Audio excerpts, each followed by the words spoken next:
Good afternoon guys. So nagtika lang kita diri. I think daw part pa ini sang takas haro no. Pero ang ini nga bridge guys pakadto na sa Pabiya. So duari kita siguro sa boundary. Naghapit kita diri kay tungod sang haro floodway naton. Ma-monitor lang kita diri. Currently do mahina malang ang flow. Pero ti kay rainy season na guys. So nagtika kita diri sang flow sang tubig no. Makita nyo diri actually ang ili galin sa higher nga level. Kato sa lower level medyo madasig no. Ang babaw ti medyo mahina kagdayon tungod kay I think part sinis ang aton haro floodway or ang aton flood control gindred sini nagligad pero ang mga dike diri bla guys ginabab so ang diri lapit sa tiil ko makita nyo dira nga daw wala na no daw I think nakakas na or na dilapidate na sa sang tubig ano kay simpre ang tubig nagataas hasta diri. So sa subong nubo kay wala pa bagyo pero in preparation ang aton dapat nga mga floodway or mga man-made river naton dire itinluan ni siya every year kay ang mga balas bala bato halin sa bukid ginailig ni sa no ginaanod pakadto dire sa lower level no pagwa sa aton nya dagat.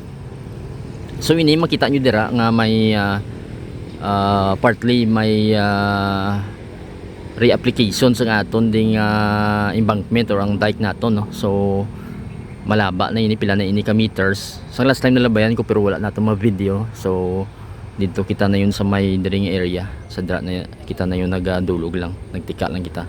So makita niyo do may alagyan siguro dra. So ginamatamat nila semento no. Ang dike balik no kay nagkala ta na guro. Ang sa ulunhan dito actually medyo may bilin pa man. Pero may gamay na lang. So try lang natin lakat-lakat no. Makadto kita dito sa ulunhan. Kay diri gani do wala na. Almost wala na guys. No, nagkalatak-tak na ang do pavement blocks blang do mga hollow blocks din pang tapik. Hindi mo na makita puro na duta. So most probably ginilig na tuguro sang kusog nga no current sang tubig bala. Makita naton diri sa lower level kay mas mabaskog ang sound no sang ilig sang tubig. Di makita niyo na dugay-dugay guys kay gapalapit kita no. Ang other side kita nyo to may mga semento na yung balik nila. Ari guys so makita nyo dire nga kusog gani ang ilig subong no. So ano ni daw ginapa-slow down lang bala no. Hindi sa diretso kag dayon daw kumbaga kun sa pag-insindik ni daw somewhat ginapa-slow down niya ang flow ng tubig kag daw gina-filter yaman ang iban niya mga balas bato kay iban kakabili na di no kun para sini nga sitwasyon subong nagakakalabili na di mga bato gani iban. So ini daw may huluhagdan pa na diri sang una guys pero wala na siya subong no kay ginaano do sang tudo nga ulan kag flow sang tubig. So diri sa ulunhan makita nyo may ginbalik naman silang semento no na so makita nyo dira. So ini do spongy or daw stopper ni siya.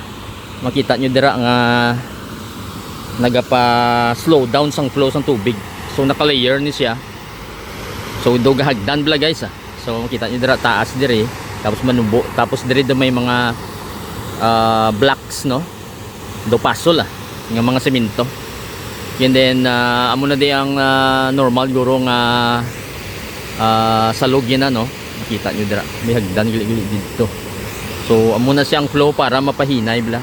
Kung tanawon niyo halin diri makita nyo da ang taytay na amo na guys. So halin na sa Pabiya guys.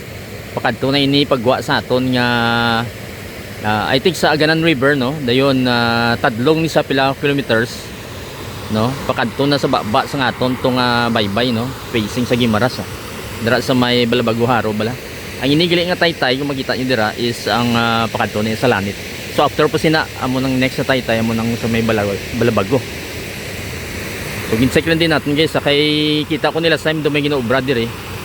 Kag dayon so far do sa inilang side siguro daw mga sobra naman tunga no or most probably 40 to 50% no natapos na pero ang sa dire sa ginatindugan ko daw wala pa no kay nagkalaguba na gani ang dire lang section timisimento pero ang dito sa ginalinan ko nagakalakakas na so wala na siya guys.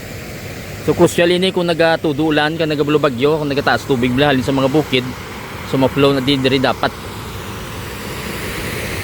So sa ulunahan dito, makita nyo dira may nagakalaab-ab naman. Ang diri gani yung semento do nagabalod-balod na. Naga-wavy bla guys. So hindi ni siya tadlong bla para sang makita nyo yung original nga design ko na muna yung original nga ginobra, gisulit lang nila. Hindi ni sa parehas diri naga-wavy na. So hopefully pakato dito kundi may hinay na iya nga ilig. Pero yung sa may bukid, siyempre kung tudo gid ulan guys, non-stop for let's say 2 days, 3 days, grabe na ding tubig kitaas. So mula yun na, nagtika lang kita dire para makita nyo kung ano ang sitwasyon dire sa buong.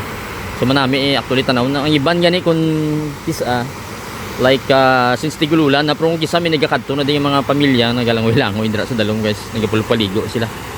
Nagdala lang sila sa mga gapulo picnic na di iban. So dire ganito may agis ng tao pa. So muna na guys, kay para lang ma-update na kamo kay dire ang ini nga mga project. I think halin man dito sa ganan sige man dito obra wala na kita kakadto pero dire lang nato naging katuan no. Amo ni siya. So hasta na to sa may Balbago area no. Sige na to dapat ang ilang dredging kaga panilo. So sa drill nila guro na una obra.